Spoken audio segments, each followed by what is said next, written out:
Vanessa Seawolf, and this is Authentic Parenting, a podcast about personal development in the context of parenting, where I explore how you can find more calm, connection, and joy in parenting through the process of self-discovery and inner growth with a trauma-informed lens.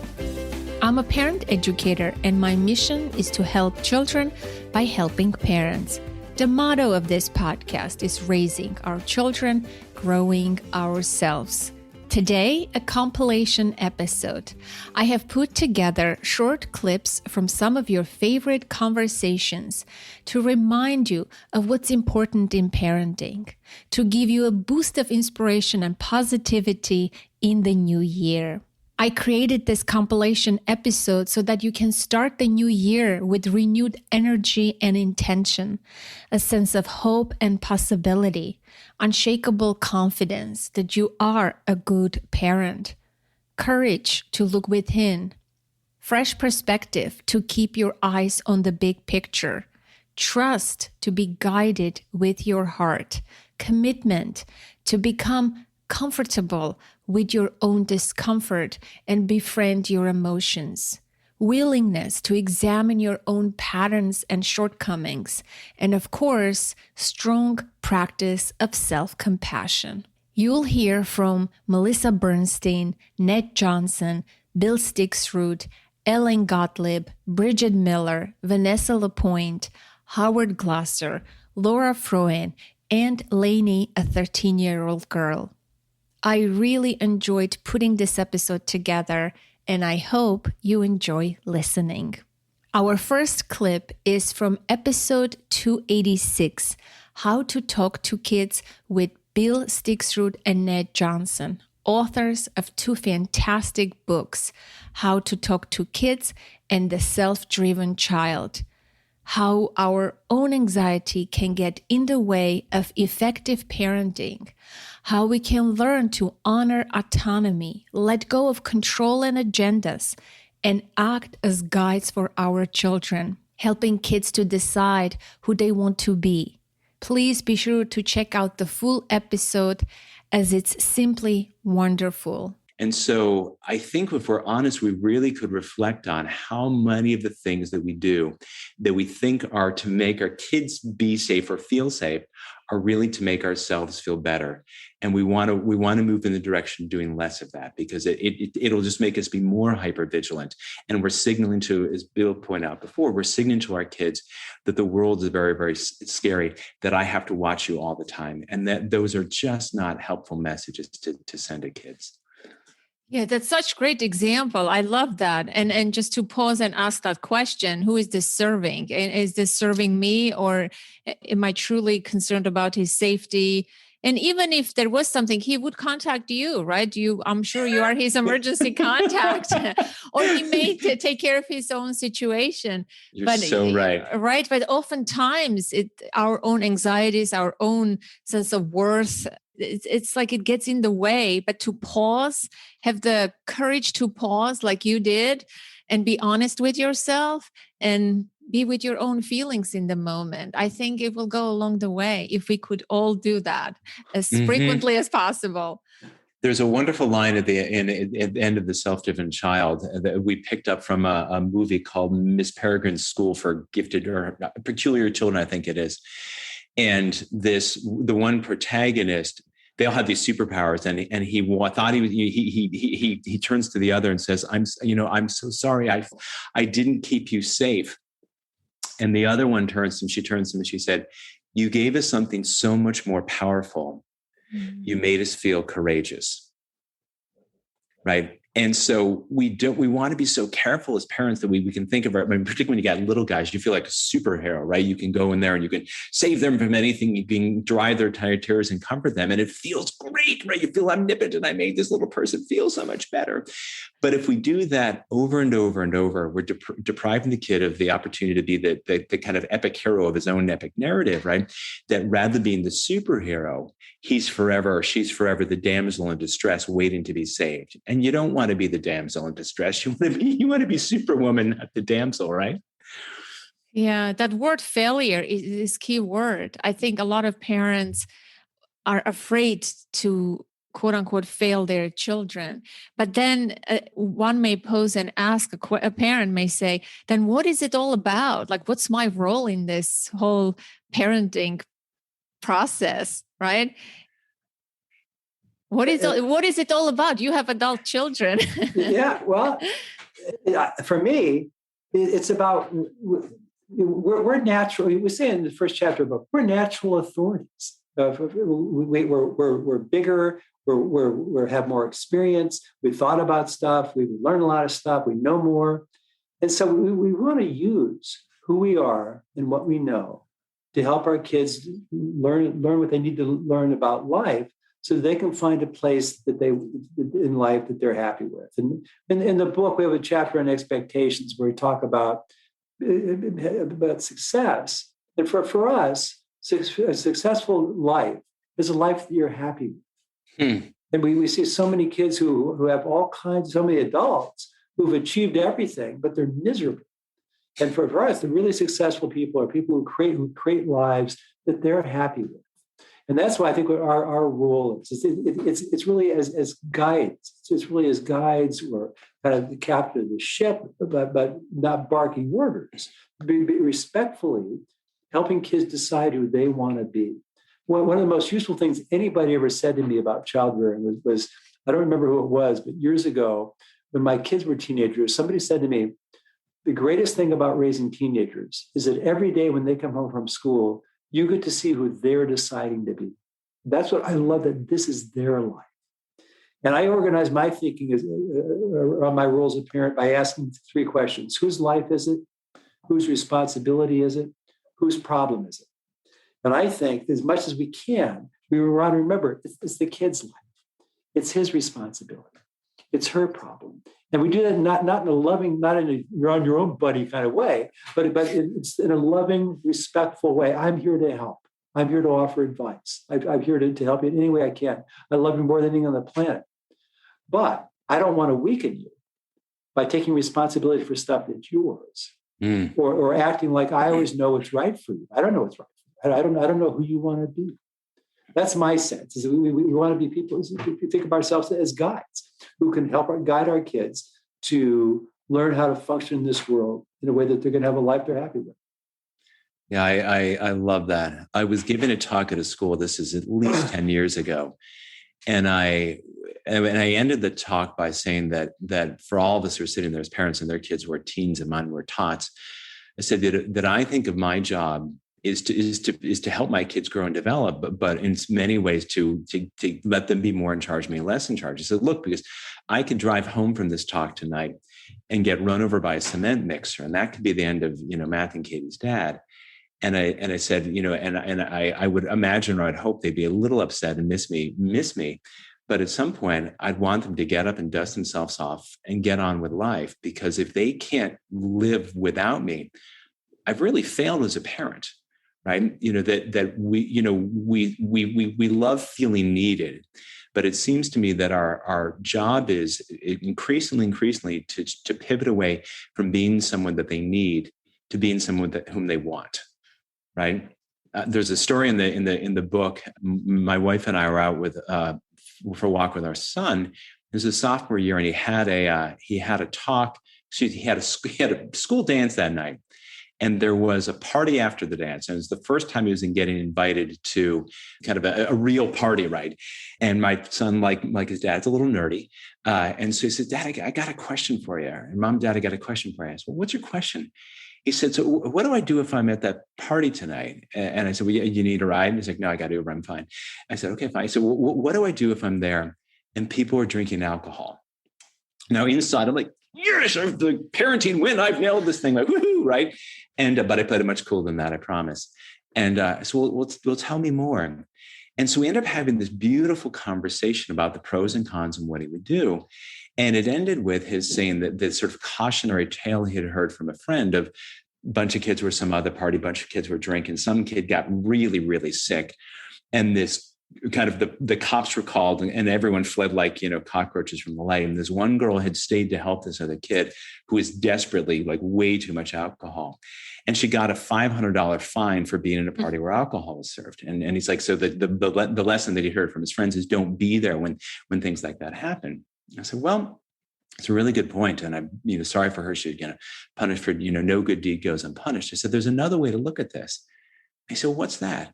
And I said, there's a chance that she had the opportunity to pay $500 to save the life of someone else's kid. Who can say?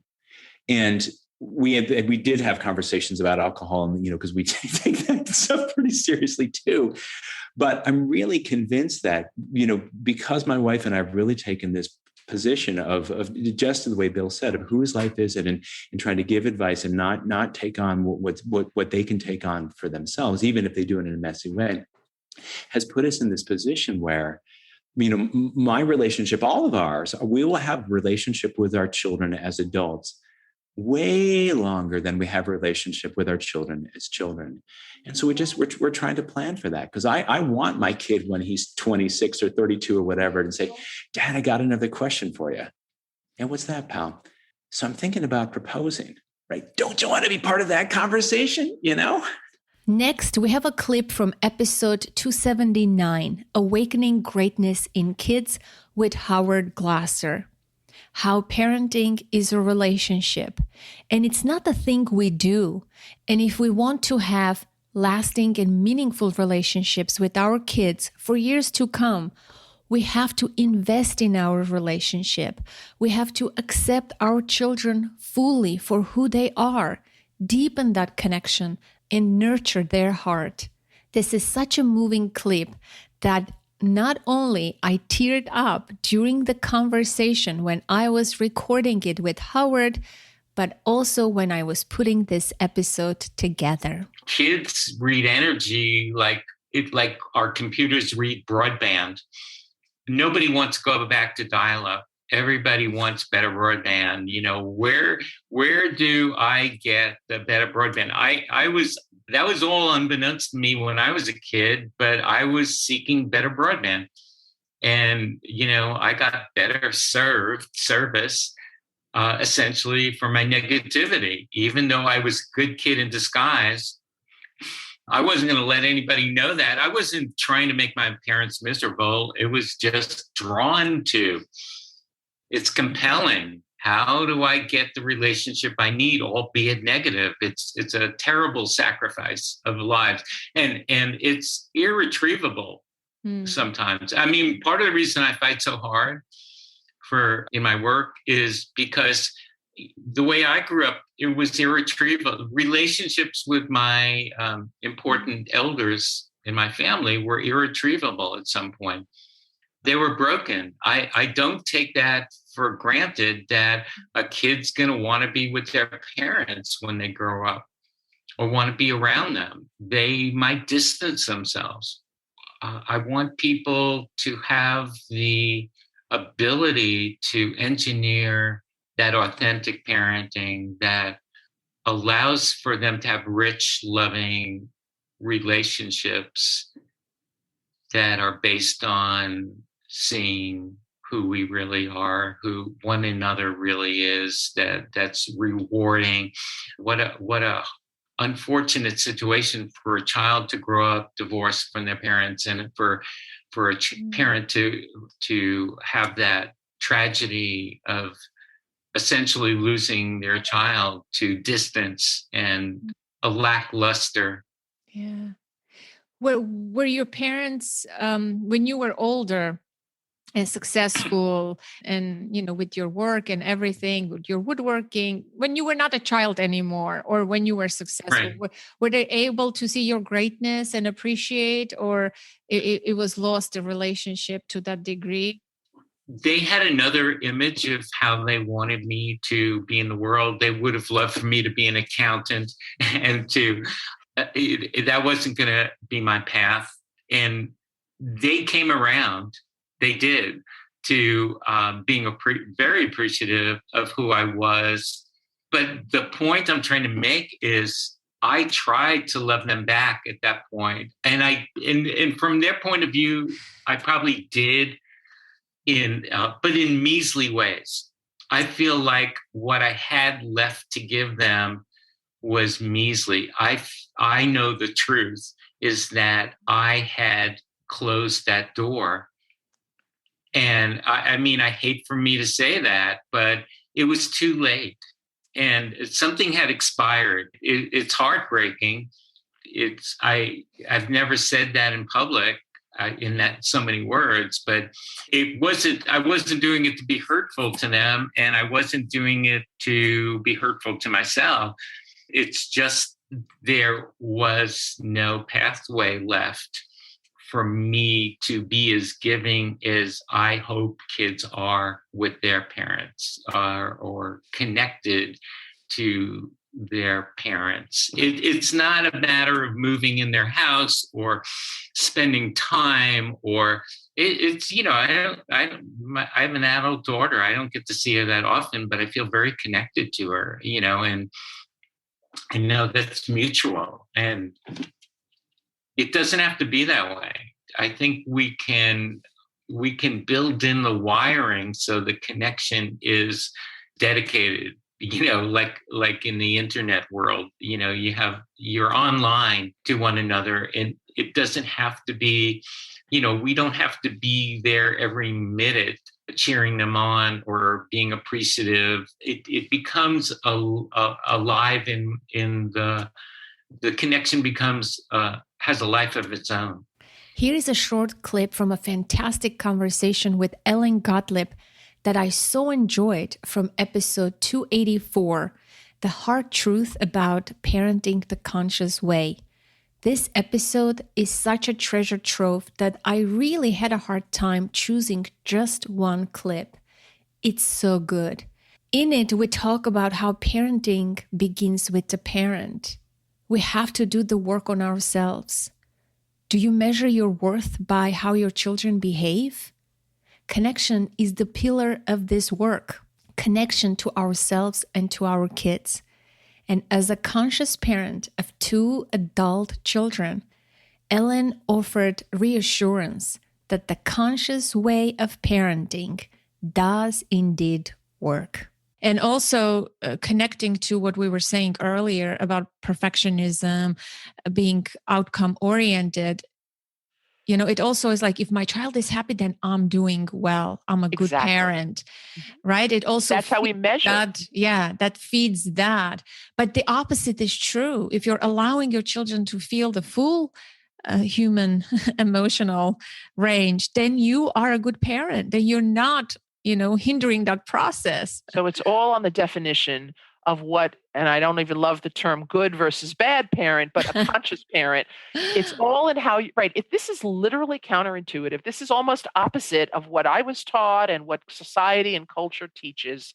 And it's really based on the transformational agent of connection, right? So connection is the foundation, it's the pillar of this work. Are we going to connect, or are we going to try to impose correction and agenda and outcome onto our children? And it's a choice that parents must make consciously and must practice in the moment. And it is not easy, but it does get easier. And I think we need to let parents know that this can be a new pathway that you can, in fact, develop. You really can. The conscious way can become more knee-jerk and can become more of the way that the parent practices and parents on a daily basis. So you can go from doing it 1 and 9 to doing it 7 and 9 or 7 and 10.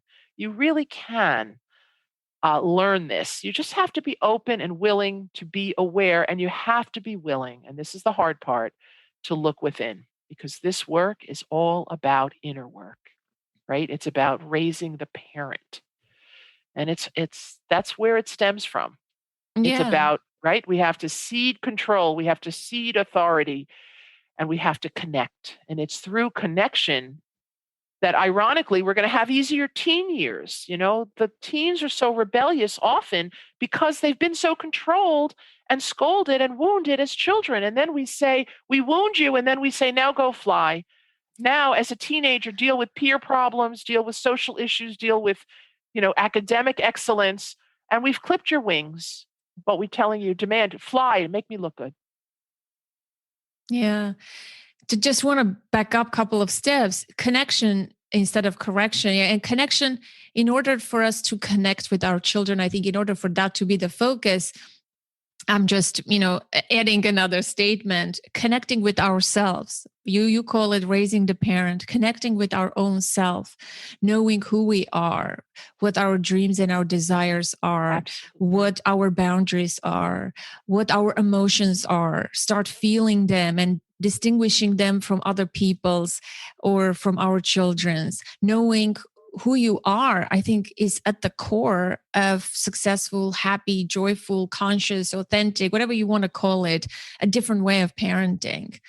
That is absolutely true. And the key to what you're talking about is that the child who sees the parent live an authentic life, who sees the parent role model that way of being, knows that it's possible and knows that they're going to be allowed to find their way, to be their authentic self. See, that's the key. People say, I want my child to be motivated. They won't do homework. They won't practice their piano. You cannot motivate a child externally. I mean, you can for 10 minutes. You can use fear and get that child to sit down at the piano. I get it. But don't we want a lifetime of motivation? And therefore, we have to connect to ourselves and be the role model for that life. So let's live our joyful lives. Let's figure out who we are and what we want and show kids that that kind of life is possible. Yeah. By being the role model and, of course, through that connecting, because we're allowing our child the space to be their best self. Yeah. True. True. Well, I really enjoyed this conversation. I didn't expect it to go this way. I meant to ask you different questions, but I'm glad it went this way. These are topics I care about, and I can feel that you're passionate about the same things, and I can feel, how light up you get when you talk about certain topics, especially the emotional part. Letting your children feel the emotions, I think is key. It starts with that. If you want to raise authentic children, let them have their own experiences without us denying, rejecting, changing, rescuing, fixing. Let them have their experience. Right. Contaminating. Yeah, contaminating. It's okay. It's not going to kill them. And if we want to rescue or fix it, then why are we doing that? Right? Why are we doing that? Well, it's such a pleasure to speak with you. And I'm so appreciative and grateful. And I'm sorry that you may have had I didn't mean to take you in new directions. For me, it's such an authentic conversation. It's such an outgrowth of just what we're talking about. So it sort of has its own life, right? I feel like the conversation did, and it felt very nurturing to me to get to express this and to interact with you. And I truly want to thank you for the opportunity. Yeah, me too. Me too. I'm grateful for your presence today, for your sharing, and thanks for being honest about your own childhood patterns, and that's important too. And I'm glad to speak to a conscious parent of two adult children, because you can be an example for all of us on this journey that it's possible. And what I want to share in that regard, I do feel that I have this perspective, and I've been doing it for about 20 years. My children are now 26 and 28.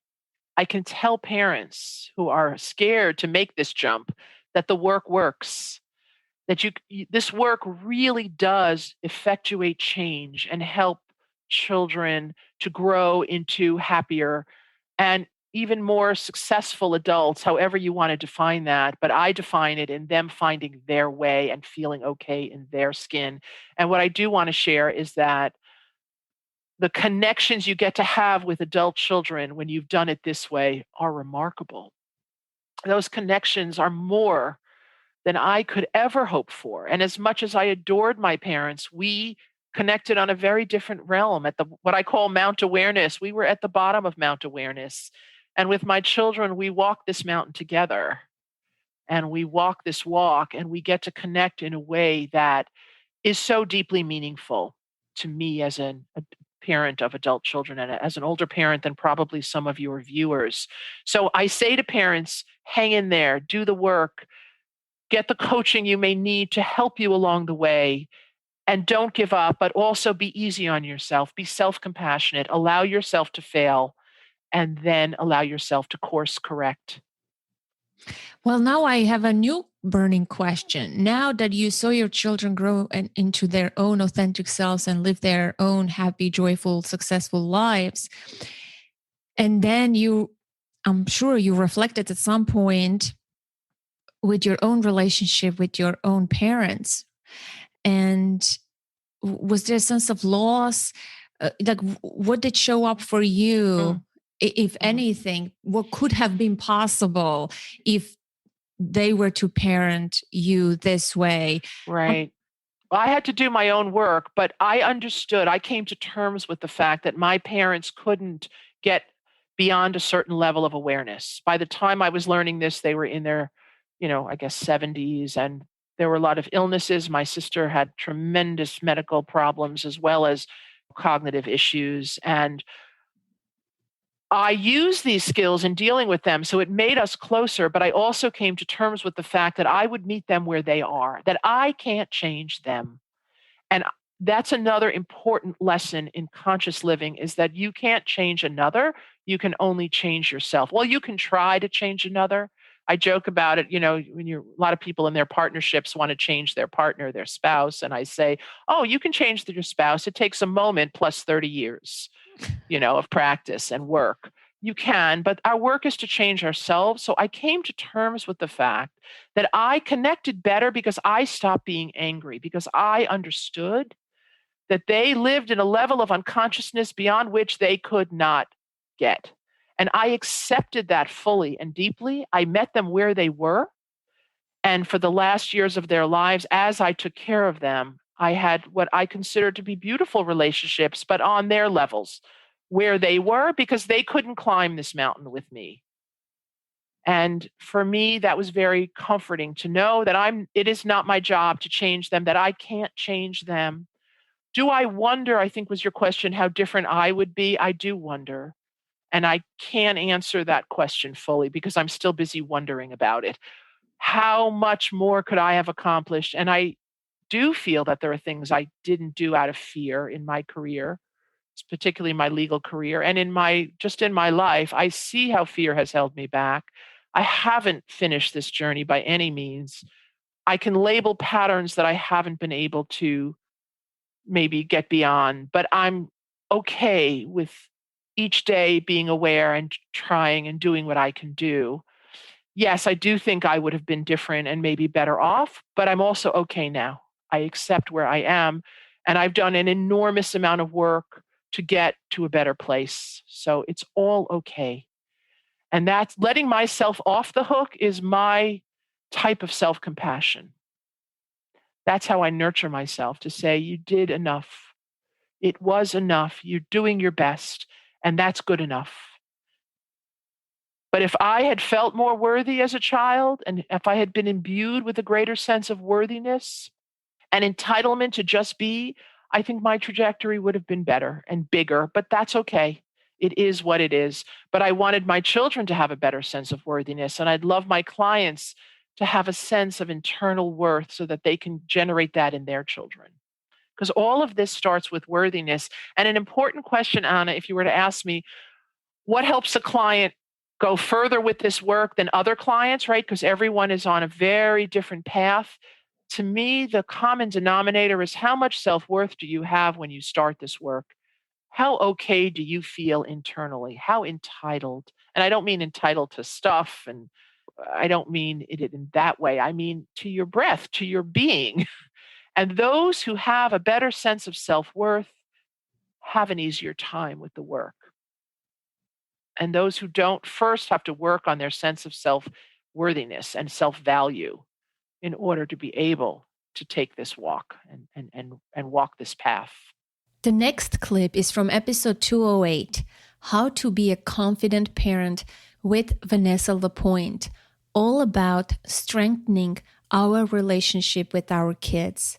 If you feel doubtful and less confident at times, that you're not a good parent, that you're failing somehow, this is the episode for you.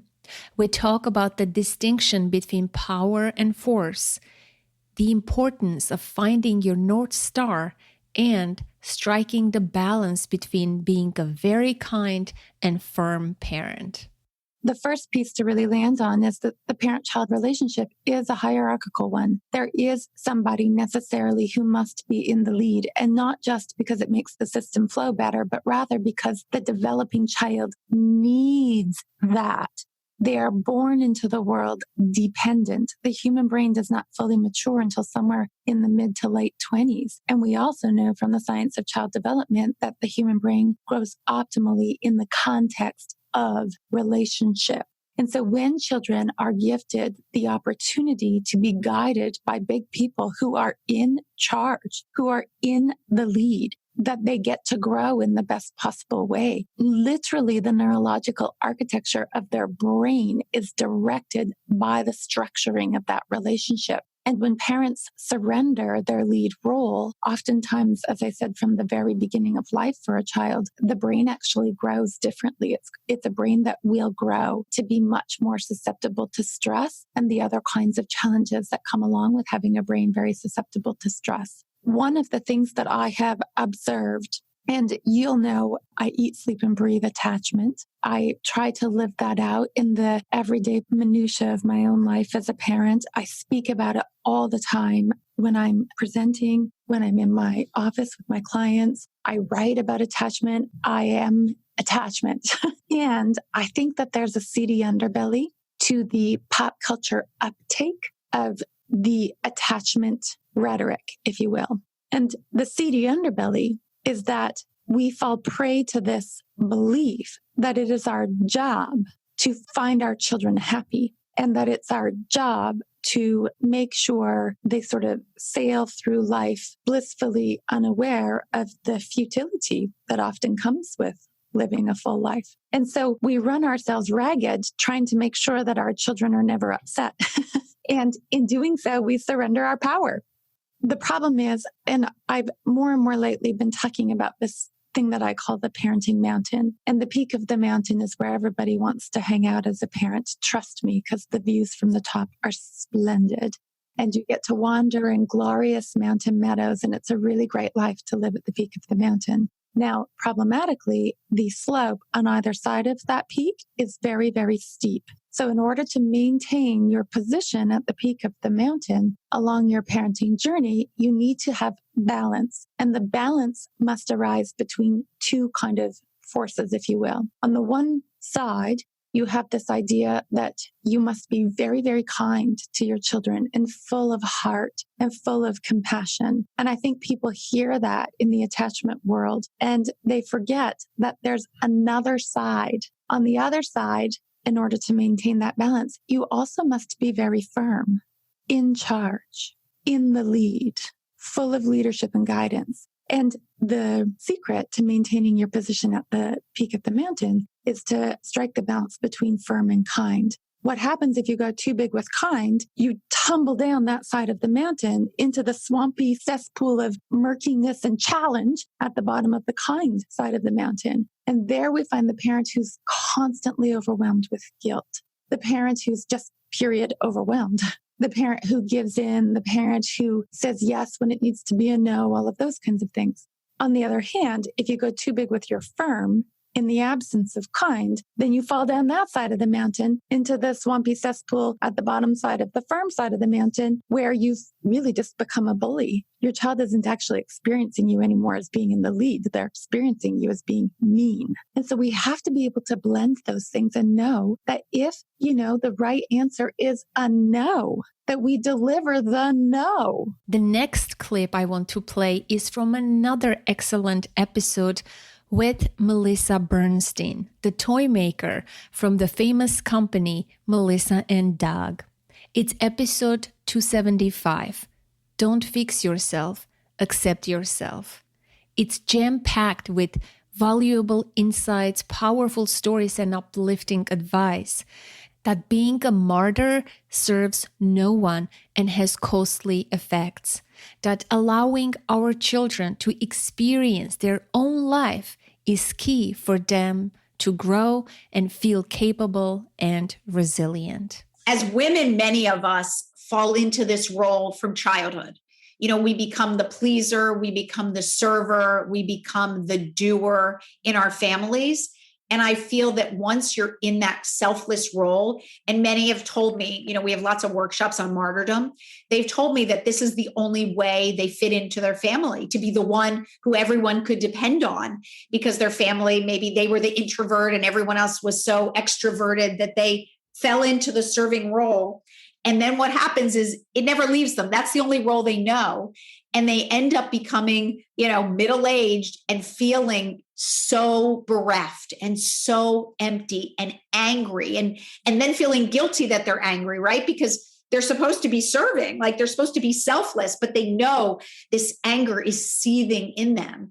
And it's because they never filled their own emotional well, and you cannot serve from an empty well. So, and then the idea of self-care is so foreign to people like us because we were never even on the list. Like taking care of ourselves, there was never time for that. So we view self-care as indulgent and selfish rather than self-full.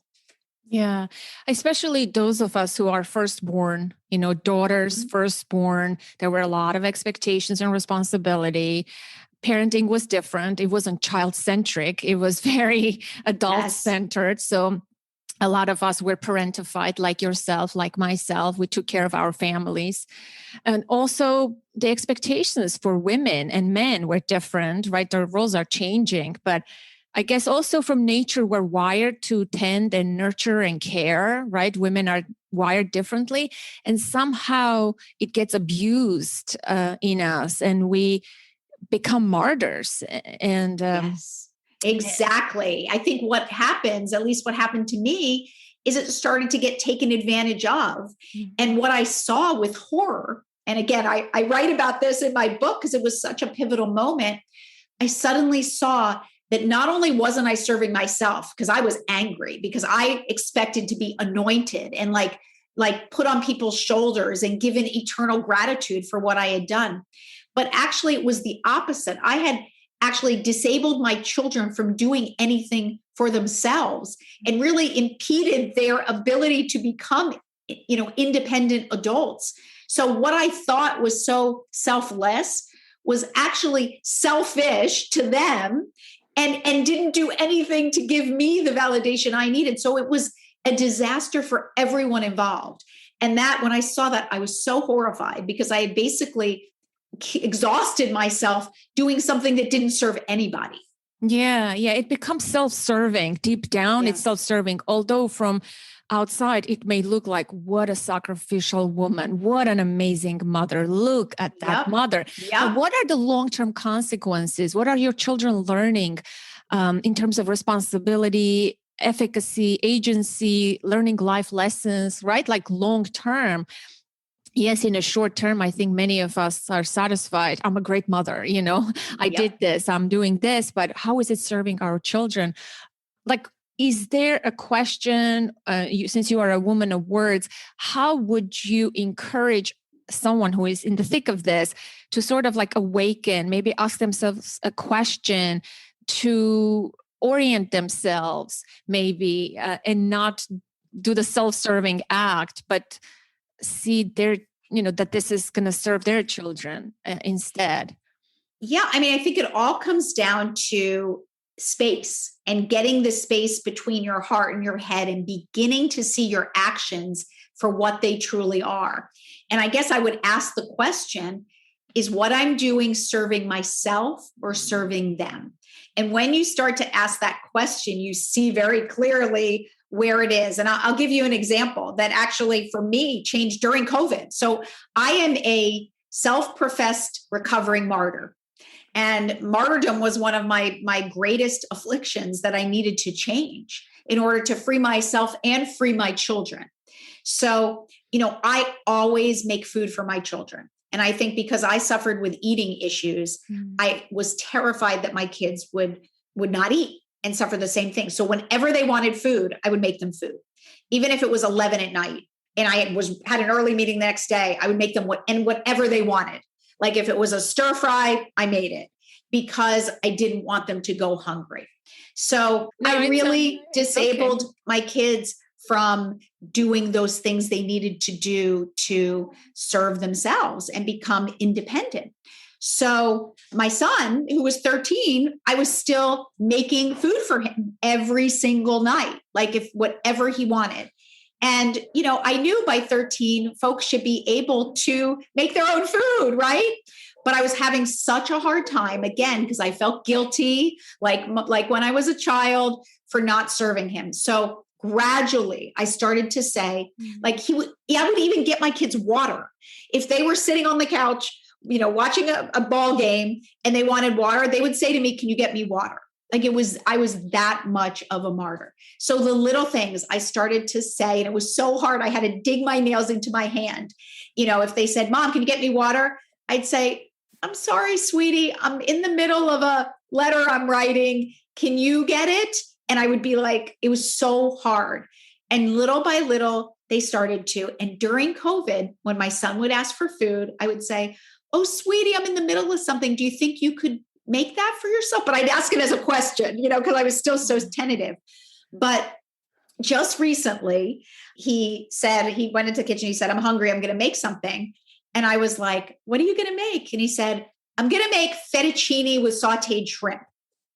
And I was like, "Fettuccine with sauteed shrimp?" I was like, "Okay." So I said, "If you need any help, let me know." See, I'm still needing to be part of it. He was like, "No, I'm fine." And a few minutes later, I hear all these pots clanging. And of course, I want to go in and clean up. And that's the type of person I am. But I'm sitting there holding on to the seat, "Do not get up, Melisa." And I smell garlic sizzling. I see him going in the spice cabinet, and all these spices coming out. And I see him with the frozen shrimp. And he asked me a couple of things. He's like, "Do you leave the skin on?" I'm like, "No, you peel the skin." But half an hour later, he comes over to me with this beautiful smile on his face and this plate that was beautifully laid out of fettuccine noodles with this shrimp on top. And when I saw the look on his face, I started crying. And he was like, "Oh gosh, you're not crying, are you?" Because they know he's like, "Please, this isn't supposed to make you cry. It's just, I made myself some food, okay?" And it was because I realized I had denied himself the gift of agency. And I said to him, "I'm crying, Nate, because I know now that you can live on your own. You have the skills now to be able to make anything you want." He makes himself eggs, he makes himself, and I could have easily still been making him food until he's 50 years old. That was the pattern I was in. So I freed both of us from him being the recipient of a martyr and myself being the martyr. And I was able to just relax and do my work. And he made himself this beautiful meal that he was really proud of. And it was we both grew from the experience.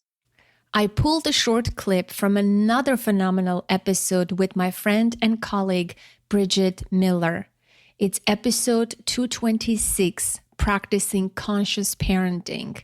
And it's one of those feel-good, foundational episodes. If you veer off the path of conscious parenting, or if you are new to it, this honest and important conversation is for you, packed with so many wise nuggets, great reminders of what it takes to be a conscious parent. When your child is unhappy, it's not your job to fix it. Don't rob your children off of opportunities to grow. Allow your children to feel the full range of human emotions with your loving support. Given that we have perspective and life experience, we've learned things along the way. And I think for many of us, we want to spare our children having to go through the same difficulties maybe that we've been through.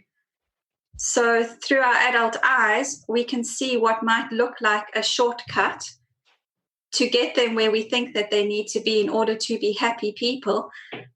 But we have to remind ourselves that we're all here to walk our own path. And any discomfort or block in the road or disappointment is part of their journey in order to grow them to be who they're capable of being. We want to look out for them, but we don't want to limit their own life experiences. Yeah, that's hard to do, though. Do you have any suggestions for the parent who is dealing with this kind of dilemma?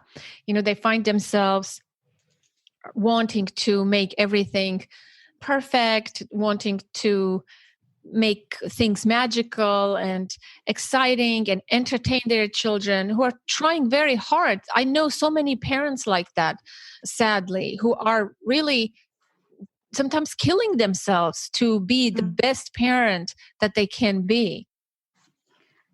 Well, I think a lot of parents, they measure their ability as a parent based on their child's behavior. I think that's a big one. Mm-hmm. And when parents are faced with a child who is unhappy, many of us take it to heart and think it must be our fault. If we did something differently, then they wouldn't have to experience that upset. But really, any time that a child does stumble across something that isn't going their way, that is one of their biggest growth opportunities. And it's what we do with it that's going to make a difference. Regardless of our age, we learn more from what doesn't work than what does. That's how we learn our lessons. And our job as parents is not to fix everything, because when we do fix things, we rob them of opportunities to learn and grow. But what we do need to be there is to be the ones who are able to guide them through their upsets and to be there for them when things don't go their way.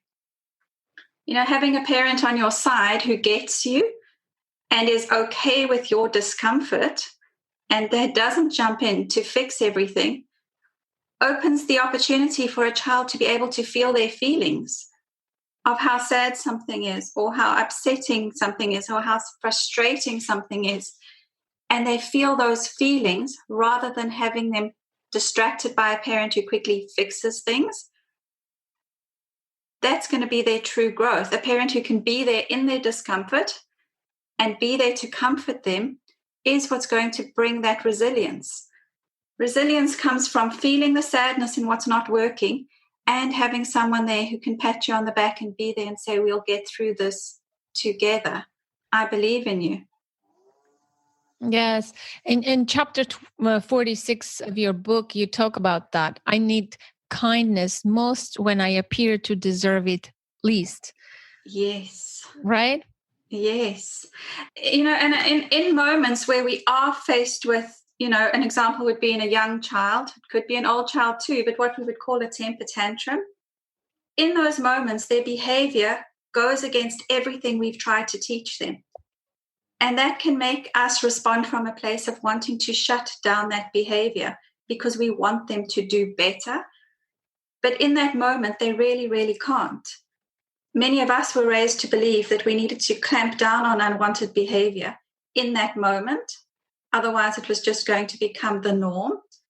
But anytime a child is in that space, what they're doing is expressing the frustration of what's not working for them. They feel so uncomfortable on the inside that it has to come out. And that's exactly what big emotions are supposed to do. They are supposed to come out. And in young children, it's going to be loud and it's going to be messy. But our job is to know that and hold space for them to have those big feelings and to do it in a way that we still hold the boundaries. This isn't about saying you're very frustrated, you can do whatever you want.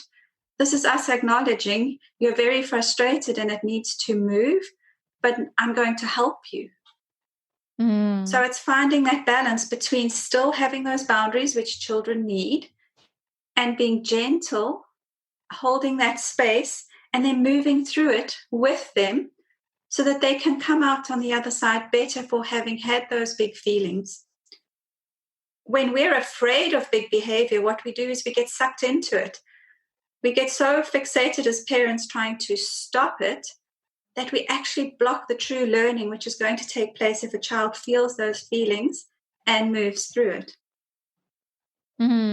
So truly, it's this work has to begin on the level of mindset, correct? Instead of asking, what can I do to my child to get them to behave? We switched the question into how can I be with my child to support them to learn and grow into the people they are capable of becoming. I love this questioning. Yes, it's a complete shift in the way that we see our children. Mm-hmm. And that's very much like on Facebook, my page is Look with Love.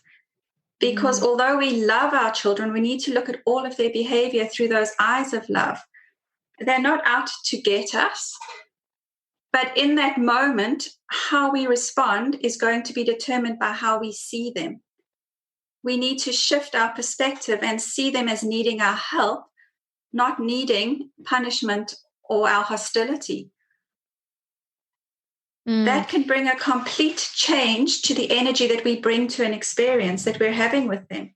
When we're afraid of their big behavior, something inside of us just makes us want to make it stop.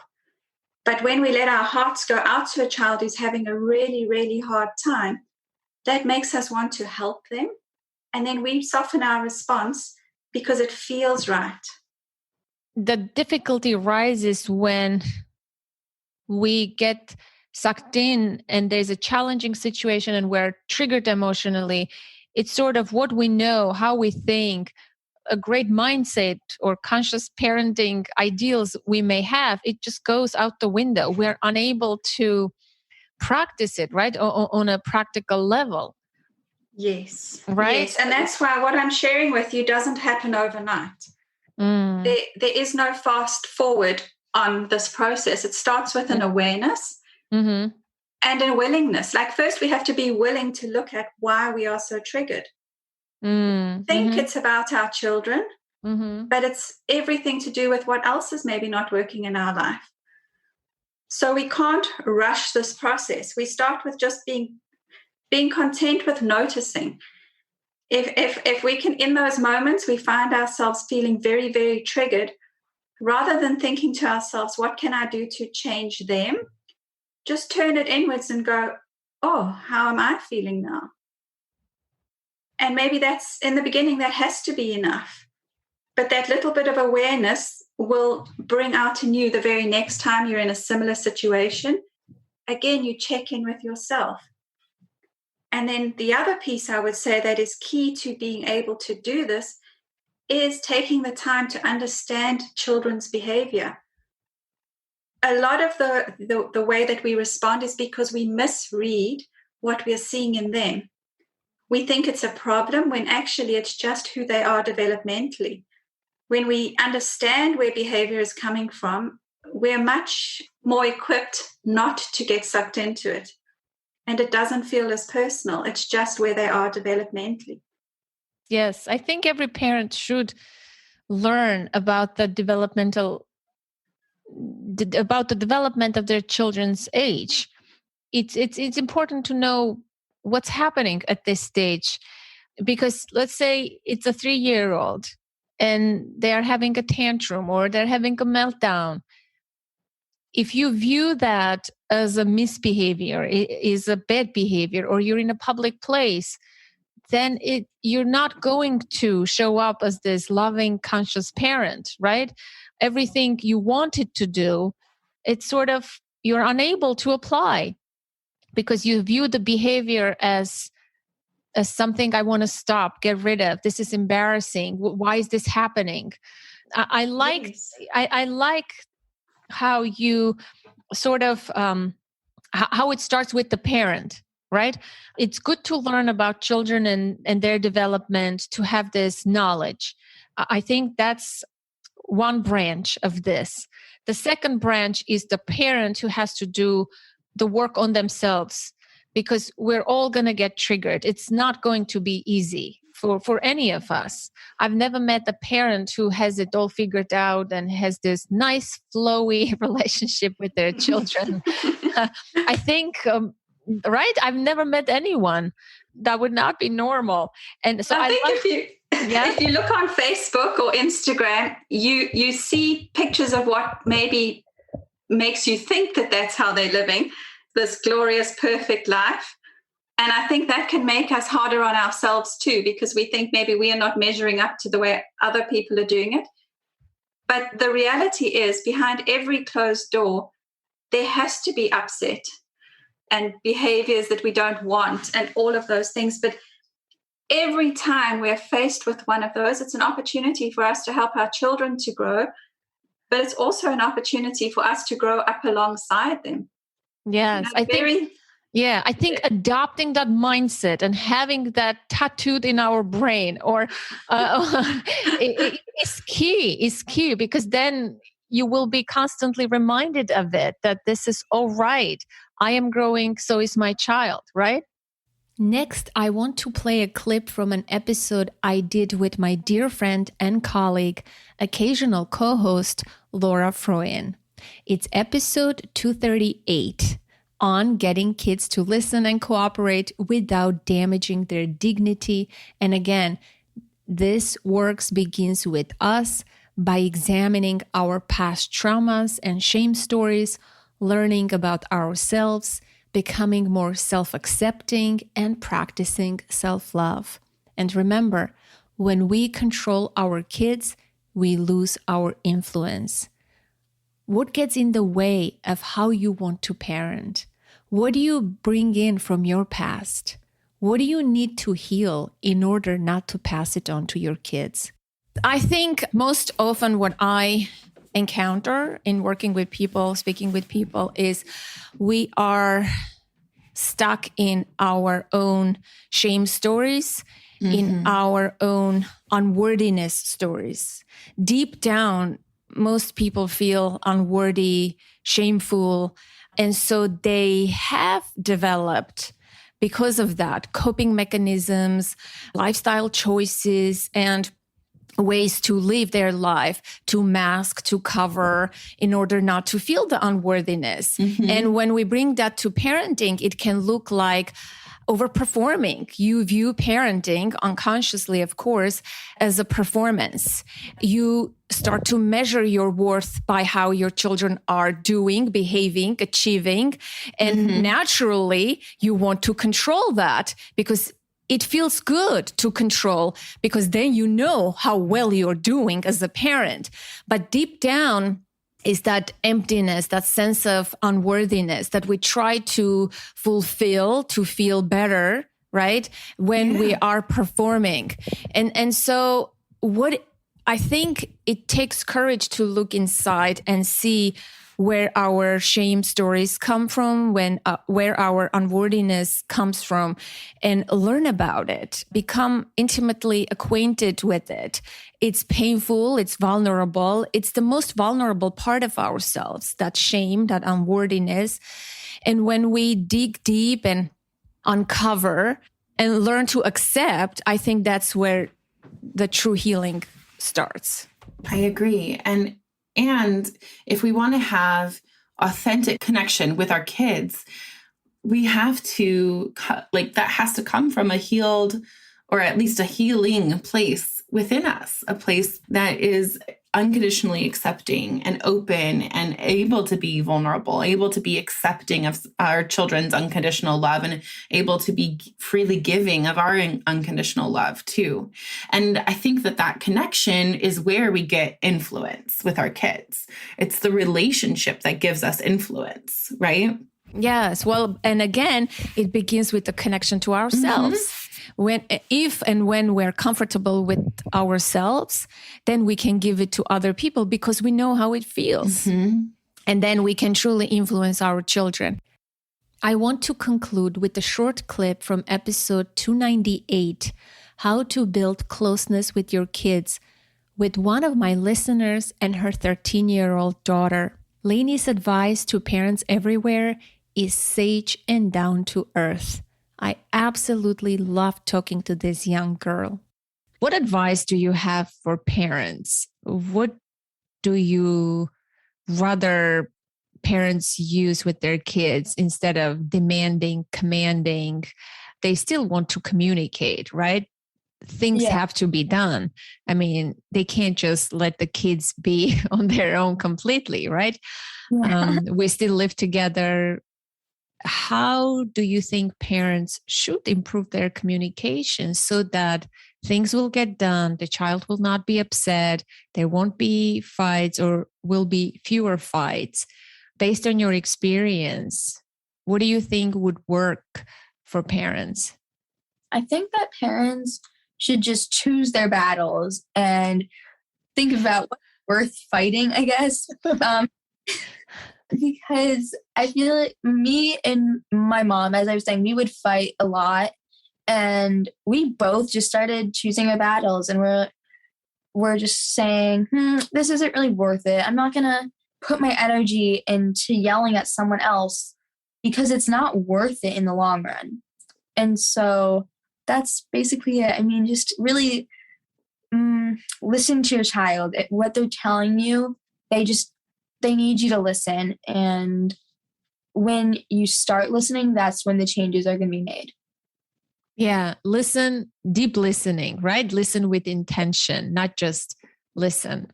Because sometimes you can pretend you're listening, yet push your own agenda on the kid. Mm-hmm.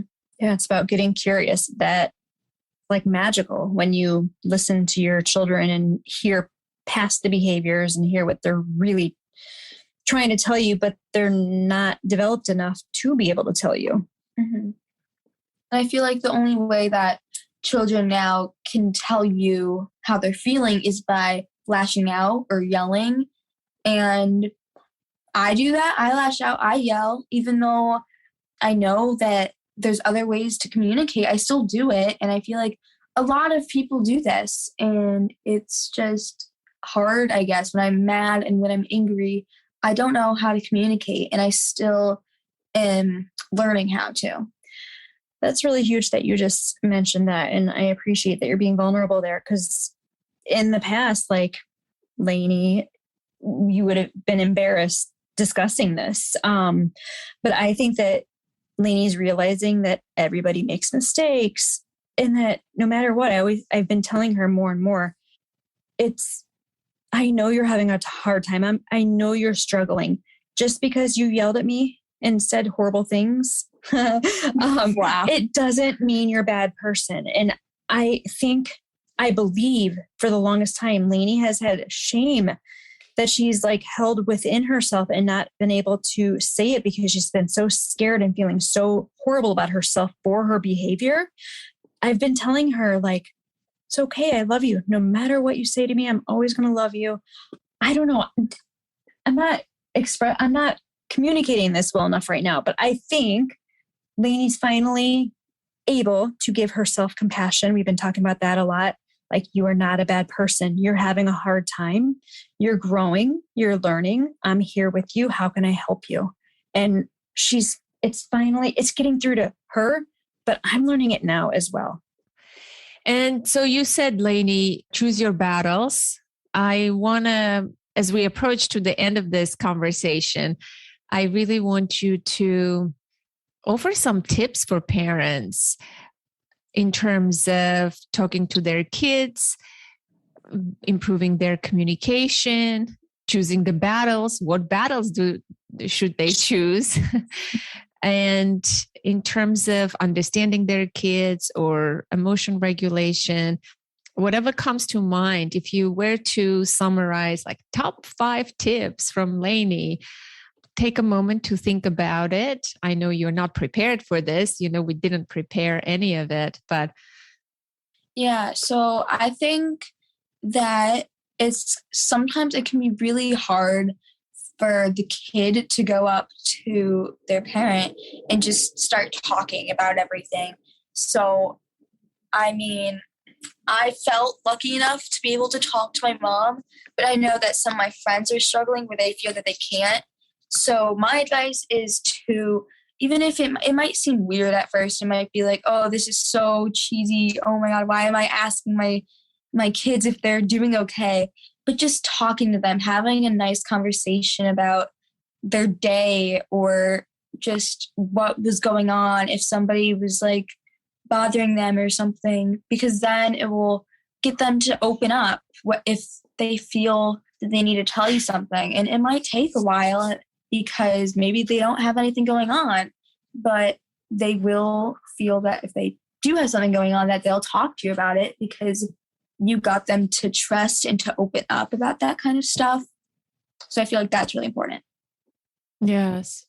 Making yourself available as a parent and checking in with your kid, even if nothing obvious or serious is happening, just being curious and checking in with your kid, learning about their day and building trust, right? That keeping that connection fire alive.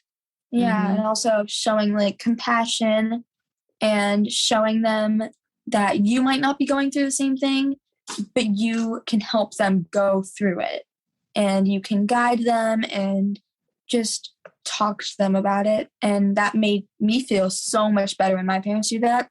And I feel I'm not alone and that they understand. They might not be going through it, but they do understand. How about in terms of feelings, regulating emotions and controlling reactivity? What would you say to parents in those moments? How should they treat their children? So this one time, me and my mom, we were having this fight and she went into her room. She said, "I need 5 minutes. I'll come back out." And I was just sitting in the living room for those 5 minutes, like panicking. I'm like, I'm going to be so mad when she comes out. She just left me. And she comes out and she's in this completely different mood. She's happy. She's like a smile on her face. And I looked at her, I said, "What are you doing? Like, what happened?" And she said, "Do you want to cuddle? Like right now?" And I was so mad at her. And her mindset just changed. And then I saw that she was in a better mood. So it made me in a better mood. And everything just ended up being so much better. And I think that parents, if you need a break, then go take a break. It helps so much. It can help you, it can help your children. And it's just so much better if you just like take a little break. You can listen to music, journal, anything. It just helps. I need a break to Hawaii. That concludes this compilation episode, my dear listener, and I truly hope you enjoyed it as much as I enjoyed putting it together. Be sure to listen to the full episodes. Find the links in your show notes. Continue learning and growing. The journey is not an easy one. Facing things about yourself you may not like and feeling feelings you have avoided for so long while raising humans and parenting in challenging times, it's worth it. Keep going and embrace all parts of it. It takes courage, and you are a brave human. High fives! And here is to another year of evolution. May the new year be a year of health, safety, and peace. Stay strong and connected to the present moment, to yourself, and your children. Until next week, I am Anna Seewald. Thank you so much for listening.